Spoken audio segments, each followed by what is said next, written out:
గడిచినటువంటి 5 ఏళ్ళు వైఎస్ఆర్ కాంగ్రెస్ పార్టీ పరిపాలనలో గనక చూసినట్లయితే ముఖ్యంగా చాలా ఇబ్బందులను ఎదుర్కొన్నటువంటి వ్యక్తులు ఎవరైనా ఉన్నారంటే ప్రభుత్వ ఉద్యోగులే. దీంట్లో ఎటువంటి డౌట్ లేదు.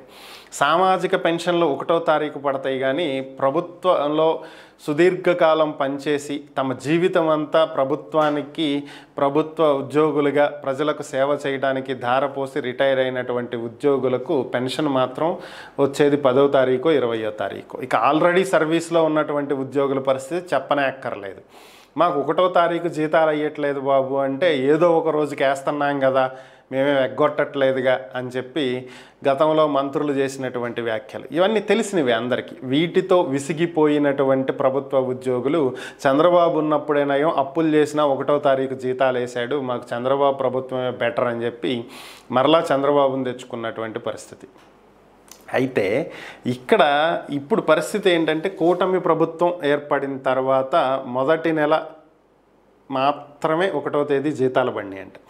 ఇక 2వ నెల 3వ నెల పరిస్థితులు ఏంటి అనేది కనుక గమనించినట్లయితే ఒక నెలలో 3వ తేదీ నుంచి 5వ తేదీ వరకు, అసలు ఈ నెలలో అయితే 10వ తేదీ వరకు కూడా జీతాలు పడలేదంట. కొంతమందికి పడుతున్నాయి, కొంతమందికి పడట్లేదు, కొంతమందికి లేటుగా పడుతున్నాయి. సో దీంతో మరలా జగన్మోహన్ రెడ్డి పాలనని గుర్తు చేస్తున్నారు.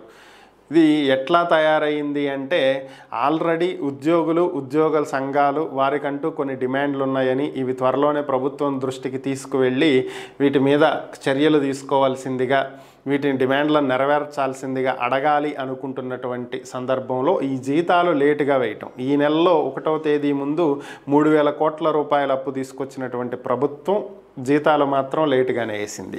దీంతో జీతాలు వేయటానికే ప్రభుత్వం కష్టపడుతుంది, ఇంకా మన డిమాండ్లు ఏం నెరవేరుస్తుంది లబ్బా, ఇప్పుడు మనం తీసుకెళ్ళినా ఏం యూజ్ లేదని చెప్పి వాళ్ళే సరిపెట్టుకుంటారు అనేటువంటి ఉద్దేశంతో వాంటెడ్గా ఏమన్నా డిలే చేస్తున్నారా అనేటువంటి వార్తలు కూడా వినిపిస్తున్నాయి. మరి ఏం జరుగుతుందో చూడాలి.